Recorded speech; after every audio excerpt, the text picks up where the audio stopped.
Primeiro Reis, capítulo 3. Salomão casa com a filha de Faraó. Salomão aliou-se com Faraó, rei do Egito, pois tomou por mulher a filha de Faraó. Ele a trouxe à cidade de Davi até que acabasse a construção do seu palácio, da casa do Senhor e da muralha em volta de Jerusalém. Entretanto, o povo oferecia sacrifícios nos lugares altos, porque até aqueles dias ainda não se tinha edificado o templo ao nome do Senhor. Salomão pede a Deus sabedoria. Salomão amava o Senhor, andando nos preceitos de Davi, seu pai, porém oferecia sacrifícios e queimava incenso nos lugares altos. O rei foi a Gibeão para lá oferecer sacrifícios, porque era o lugar alto mais importante. Naquele altar, Salomão ofereceu 1000 holocaustos. Em Gibeão, o Senhor apareceu a Salomão de noite em sonhos, e Deus lhe disse: Peça o que você quer que eu lhe dê. Salomão respondeu: Foste muito bondoso com o teu servo Davi, meu pai, porque ele andou contigo em fidelidade, em justiça e retidão de coração diante da tua face. Mantiveste para com ele esta grande bondade e lhe deste um filho que se assentasse no seu trono, como hoje se vê. E agora, ó Senhor, meu Deus, tu fizeste reinar teu servo em lugar de Davi, meu pai. Mas eu não posso, mas eu não passo de uma criança. Não sei como devo agir. Teu servo está no meio do teu povo que escolheste, povo grande, tão numeroso que não se pode contar. Dá, pois, ao teu servo coração compreensivo para governar o teu povo, para que com prudência saiba discernir entre o bem e o mal. Pois quem seria capaz de governar este teu grande povo? Estas palavras agradaram ao Senhor, por haver Salomão pedido tal coisa. E Deus lhe disse: Já que você pediu isso, e não me pediu longevidade, nem riquezas, nem a morte de seus inimigos, mas pediu entendimento para discernir o que é justo, eis que farei como você pediu. E lhe dou um coração sábio e inteligente, de maneira que antes de você nunca houve ninguém igual a você, nem haverá depois de você. Também lhe dou o que você não me pediu, tanto riqueza como glória, de modo que entre os reis não haverá ninguém semelhante a você durante os dias da sua vida.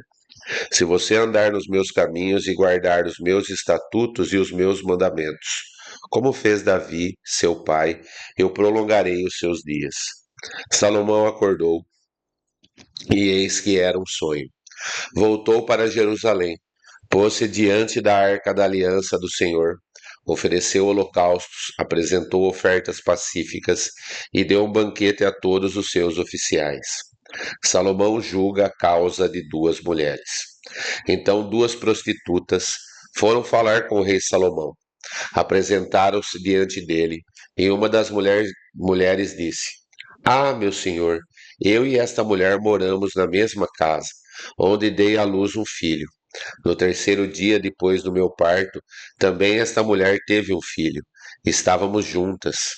Não havia nenhuma outra pessoa conosco na casa. Somente nós duas estávamos ali. De noite, o filho desta mulher morreu, porque ela se deitou sobre ele.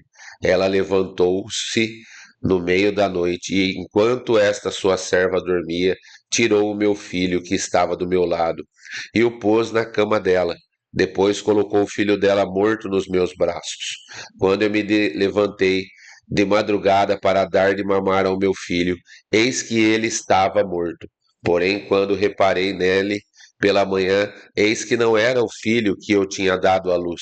Então a outra mulher disse: Não, o que está vivo é o meu filho, o seu é o que está morto. Porém, a primeira mulher respondeu: Não, o que está morto é o seu filho, o meu é o que está vivo. E assim elas falaram diante do rei. Então o rei Salomão disse: Esta diz esta diz: O que está vivo é o meu filho, e o seu filho é o que está morto. E a outra responde: Não, o que está morto é o seu filho, o meu filho é o que está vivo. E o rei continuou: Tragam-me uma espada. e trouxeram uma espada diante do rei. Então o rei disse: Corte o menino que está vivo em duas partes, e deem metade a uma e metade a outra. Então se aguçou o amor materno da mulher, cujo filho estava vivo, e ela disse ao rei: Ah, meu senhor, deem a ela o menino vivo, não o matem de jeito nenhum. Porém a outra dizia: Ele não será nem meu nem seu, podem cortá-lo ao meio. Então o rei disse: Entregue o menino vivo à primeira mulher. Não o matem, ela é a mãe do menino. Todo Israel ouviu a sentença que o rei havia proferido, e todos tiveram profundo respeito ao rei, porque viram que havia nele a sabedoria de Deus para fazer justiça. 1 Reis 4. Os oficiais de Salomão. O rei Salomão reinou sobre todo Israel. E estes eram seus altos oficiais. Azarias, filho de Zadok, era o sacerdote. Elioref e Aias, filhos de Cisa, eram secretários. Josafá, filho de Ailud, era o cronista. Benaia, filho de Joiada, era o comandante do exército. Zadok e Abiatar eram sacerdotes. Azarias, filho de Natã, era governador-chefe. Zabud, filho de Natã, era primeiro-ministro e amigo do rei. Aizar era o encarregado. Adonirão, filho de Abda, era superintendente dos que realizavam trabalhos forçados. Salomão tinha 12 governadores sobre todo o Israel, que forneciam mantimento ao rei e ao seu palácio. Cada um tinha de oferecer durante o mês do ano.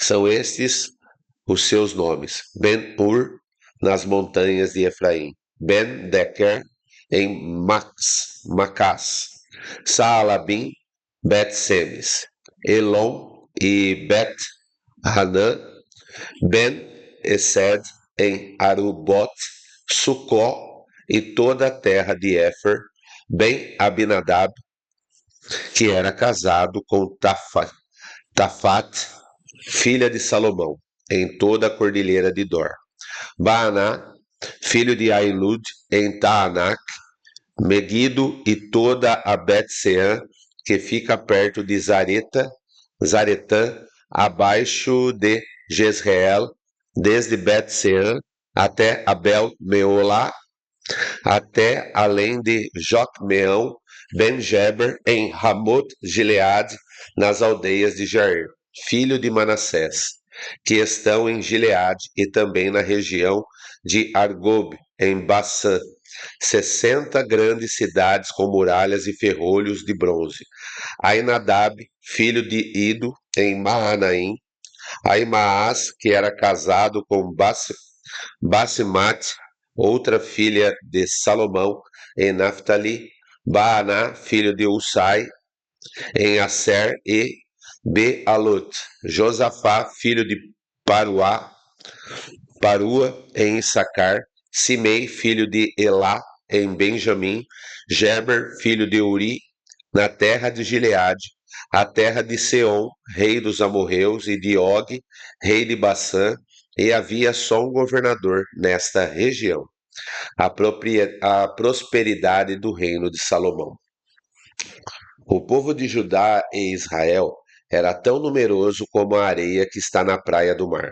Eles comiam, bebiam e se alegravam. Salomão dominava sobre todos os reinos, desde o Eufrates até a terra dos filisteus e até a fronteira do Egito. Esses reinos pagavam tributo e serviram Salomão durante todos os dias da sua vida. As provisões diárias de Salomão eram 3.000 quilos da melhor farinha e 6.000 quilos de farinha.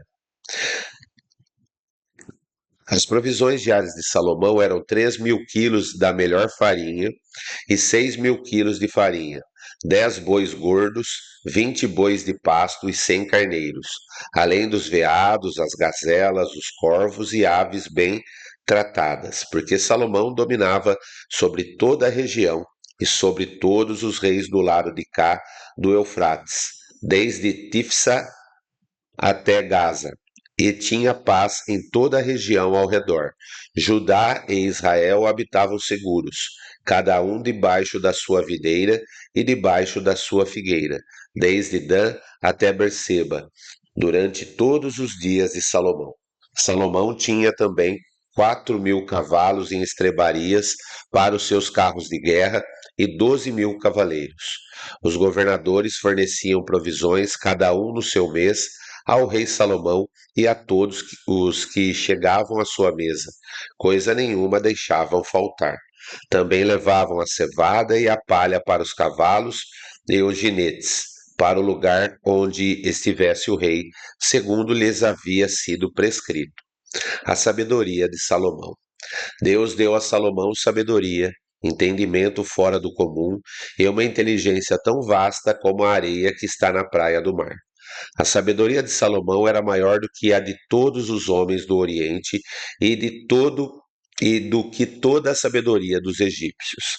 Era mais sábio do que todos os homens, mais sábio do que Etã, Esraíta, e do que Emã, Calcol e Darda, filhos de Maol, e a sua fama se espalhou por todas as nações ao redor. Compôs 3.000 provérbios, e os seus cânticos foram 1.005.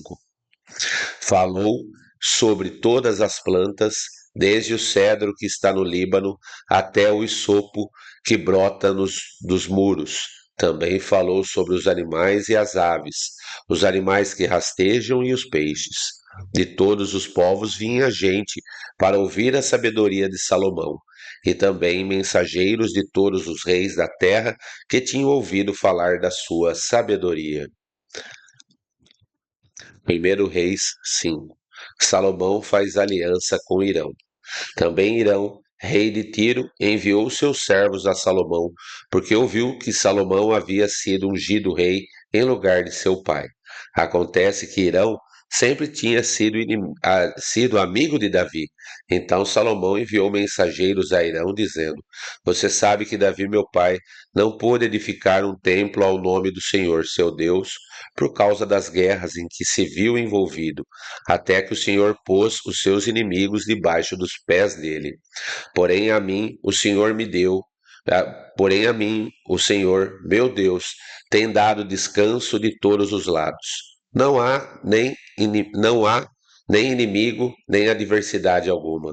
Por isso tenho a intenção de edificar um templo ao nome do Senhor, meu Deus, como o Senhor falou a Davi, meu pai, dizendo: O seu filho, que porei em seu lugar, no seu trono, esse edificará uma casa ao meu nome. Agora ordene que cortem cedros do Líbano para mim. Os meus servos estarão com os seus servos, e eu pagarei o salário desses segundo o que você determinar. Porque você bem sabe que entre o meu povo não há quem saiba cortar madeira como os sidônios. Quando Irão ouviu as palavras de Salomão, ficou muito contente e disse: Bendito seja hoje o Senhor que deu a Davi um filho sábio para reinar sobre este grande povo. Irão enviou Irão enviou mensageiros a Salomão, dizendo: Ouvi a mensagem que você me enviou. Farei tudo o que você deseja no que se refere às madeiras de cedro e de cipreste. Os meus servos as levarão desde o Líbano até o mar, e eu farei com que sejam conduzidas em jangadas pelo mar até o lugar que você disser. Ali elas serão desamarradas e você as receberá. E você também fará a minha vontade, dando provisões à minha casa. Assim Irão deu a Salomão madeira de cedro e madeira de cipreste, segundo este queria. Segundo este queria. Salomão deu a Irão 2.000 toneladas de trigo para sustento da sua casa, e 400.000 litros de azeite de oliva puro, e o fazia de ano em ano. O Senhor deu sabedoria a Salomão, como lhe havia prometido. Havia paz entre Irão e Salomão, e eles fizeram uma aliança entre si. Preparativos para edificar o templo. O rei Salomão formou uma leva de trabalhadores forçados dentre todo o Israel, num total de 30.000 homens. Ele os enviava ao Líbano alternadamente, 10.000 por mês. Um mês estavam no Líbano e 2 meses cada um em sua casa. E Adonirão dirigia a leva. Salomão tinha também 70.000 que levavam as cargas e 80.000 que talhavam pedra nas montanhas, além dos chefes oficiais de Salomão em número de 3.300 que dirigiam a obra e davam ordens ao povo que a executava. O rei mandou que trouxessem pedras grandes, pedras preciosas e pedras lavradas para o alicerce do templo. Os edificadores de Salomão e os de Irão e os giblitas cortaram as pedras e prepararam a madeira e as pedras para edificar o templo.